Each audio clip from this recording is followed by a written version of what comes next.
एक बड़ी खबर आ रही है। नितिन नवीन को बड़ी जिम्मेदारी मिली है। बीजेपी के नए राष्ट्रीय कार्यकारी अध्यक्ष नियुक्त हुए हैं। बिहार सरकार में मंत्री हैं नितिन नवीन। अहम जानकारी आपको दे रहे हैं। नितिन नवीन को बड़ी जिम्मेदारी मिली है।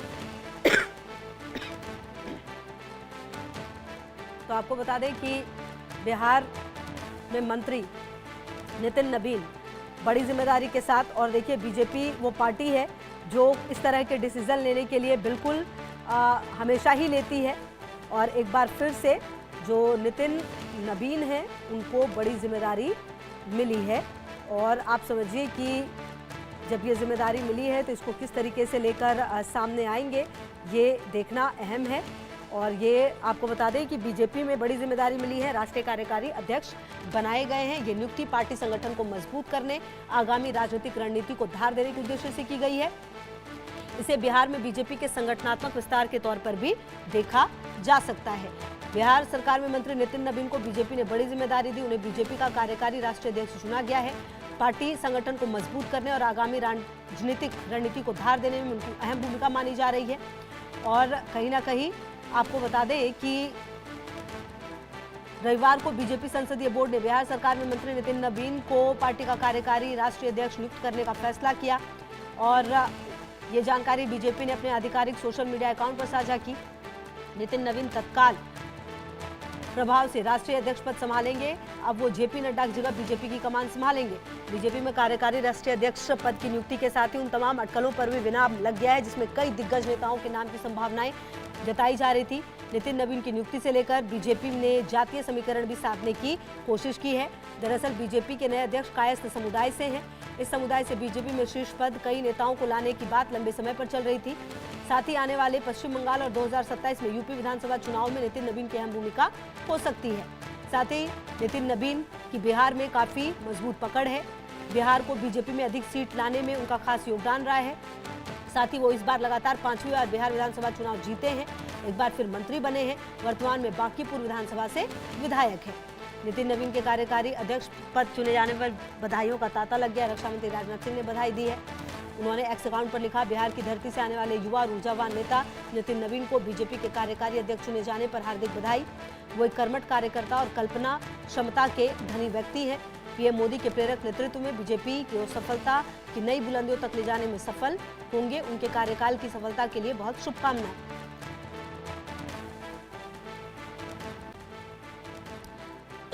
तो आपको बता दें कि नितिन नवीन को अगर आप समझें तो ऐसा समझिए कि भारतीय जनता पार्टी के राष्ट्रीय अध्यक्ष का चुनाव काफ़ी समय से लंबित रहा है, लेकिन अब लग रहा है कि जल्द ही बीजेपी को नया राष्ट्रीय अध्यक्ष भी मिल सकता है, क्योंकि भारतीय जनता पार्टी ने बड़ा फैसला लेते हुए नितिन नवीन को राष्ट्रीय कार्यकारी अध्यक्ष बनाने की घोषणा कर दी है।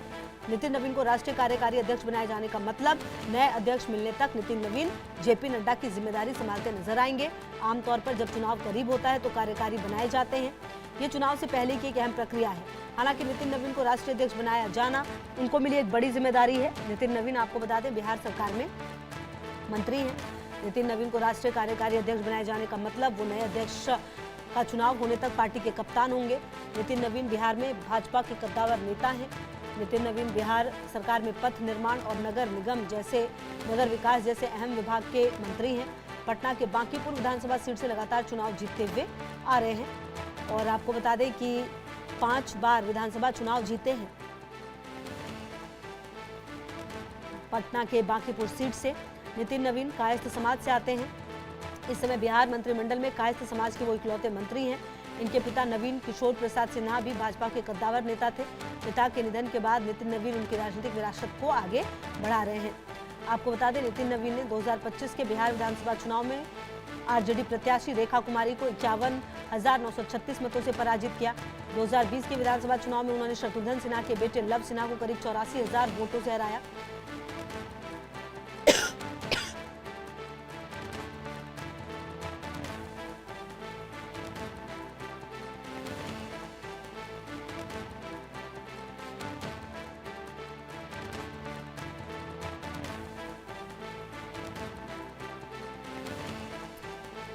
तो आपको बता दें, नितिन नवीन ने पहली बार 2006 में उपचुनाव लड़ा था और जीत दर्ज की। पिता के निधन के बाद उन्होंने सियासी विरासत को संभाला है।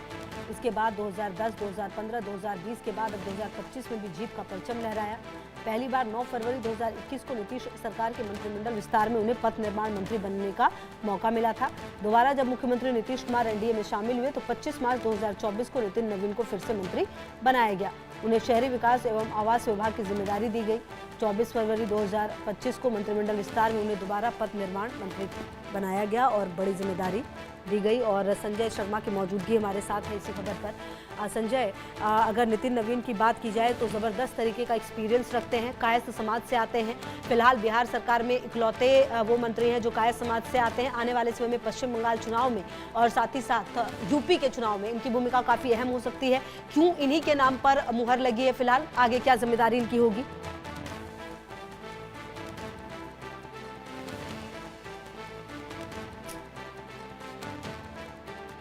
संजय, अनम्यूट कर ले जरा अपने आप, क्योंकि राष्ट्रीय अध्यक्ष के लिए कई सारे बड़े केंद्रीय मंत्रियों के नाम चल रहे थे पहले भी दौड़ में, लेकिन उन सबको पीछे रख करके राष्ट्रीय कार्यकारी अध्यक्ष नितिन नवीन को नियुक्त किया गया, जो कि युवा चेहरे भी हैं, साथ ही साथ 5 बार के। ठीक है, आवाज आ रही है संजय, कंटिन्यू करें। जी 5 बार के विधायक भी नितिन नवीन, साथ ही साथ छत्तीसगढ़ में के प्रभारी भी थे, वहां भी संगठन का काम देख रहे थे। छत्तीसगढ़ में दोबारा सरकार बनाने में भी इनकी महत्वपूर्ण भूमिका रही है। लेकिन किस तरीके से इनको राष्ट्रीय अध्यक्ष जब बनाया जा रहा है, कार्यकारी अध्यक्ष बनाया जा रहा है, तो इसके पीछे एक संदेश साफ है कि अब बीजेपी का अपना नया राष्ट्रीय अध्यक्ष चुनने जल्दी जा रही है। यानी बीजेपी के राष्ट्रीय अध्यक्ष के चुनाव जल्दी संभावित है, कभी भी हो सकते हैं, कभी भी नियुक्ति हो सकती है। इसके अलावा एक संदेश और है कि नितिन नवीन का मतलब है कि जेपी नड्डा को कई सारी जिम्मेदारियों से मुक्त किया जा सकता है, क्योंकि वो फिलहाल कई सारे राज्य में कई सारी जिम्मेदारियां एक साथ देख रहे थे। राज्यसभा में नेता सदन है, सरकार की तरफ से सबसे बड़े नेता राज्यसभा के नेता सदन की जिम्मेदारी निभा रहे, साथ साथ केंद्रीय। मेरे साथ है रितेश। देखिए, नितिन नवीन 5 बार के विधायक, जबरदस्त तरीके का एक्सपीरियंस रहा है, अब बड़ी जिम्मेदारी मिली है। कहीं ना कहीं एक बड़े वर्ग को साधने की भी कोशिश है, जो काफी समय से बीजेपी में इस बात की चर्चा चल रही थी। क्या कुछ जानकारी मिल पा रही है और क्या कुछ आने वाले समय में देखा जाएगा नितिन नवीन की तरफ से? अब बिल्कुल देखिए कि नितिन नवीन की अगर बात करें तो काफी युवा, बिहार में अगर कैबिनेट में मिनिस्टर्स की बात करें तो काफी कम उम्र है इनकी और काफी अच्छा परफॉर्मेंस रहा है। जैसा संजय जी ने भी बताया कि छत्तीसगढ़ के प्रभारी हैं और छत्तीसगढ़ में देखिए कि तमाम विपरीत परिस्थितियों के बावजूद उन्होंने बीजेपी को वहां पर काफी प्रचंड जीत दिलवाई है। भारतीय जनता युवा मोर्चा में भी उन्हें काम करने का अवसर प्राप्त हुआ था और उसमें भी उनका परफॉर्मेंस काफी शानदार रहा। पिताजी के निधन के बाद, यानी इनके पिताजी जो थे बीजेपी के कद्दावर लीडर हुआ करते थे, 2005 में जब उनकी मृत्यु हो गई थी, उसके बाद नितिन नवीन काफी कम उम्र में चुनकर वो सदन में आए और उसके बाद वो लगातार जो जीत है वो उनकी कंटिन्यूड रही है। अब देखिए कि 5 बार से लगातार वो जीतते आए हैं और उसके बाद जब मंत्री पद की जिम्मेदारी दी गई, अभी बिहार के पथ निर्माण मंत्री हैं, इसके अलावा विधि मंत्रालय की भी उन्हें एक बार जिम्मेदारी दी गई थी और बड़ा अच्छा परफॉर्मेंस रहा है। जैसे कि नितिन गडकरी के बारे में कहा जाता है कि इस तरीके से पथ निर्माण में उन्होंने, ठीक है, बिल्कुल। और देखना ये होगा आने वाले समय में रितेश की किस तरह से ये नई जिम्मेदारी निभाते हुए नजर आएंगे। बहुत शुक्रिया संजय आपका भी, रितेश आपका भी इन तमाम जानकारियों के लिए हमारे साथ जुड़ने के लिए। तो नितिन नवीन को बड़ी जिम्मेदारी मिली है। बहरहाल बीजेपी इस तरह के फैसलों के लिए जानी जाती है। आने वाले समय में देखना ये होगा कि किस तरह के बदलाव जो है वो देखने में मिलेंगे। तमाम खबरों पर नजर आप रहिए हमारे साथ, देखते रहिए इंडिया न्यूज। 25 लाख का हॉस्पिटल बिल है, इतने पैसे कहाँ से आएंगे?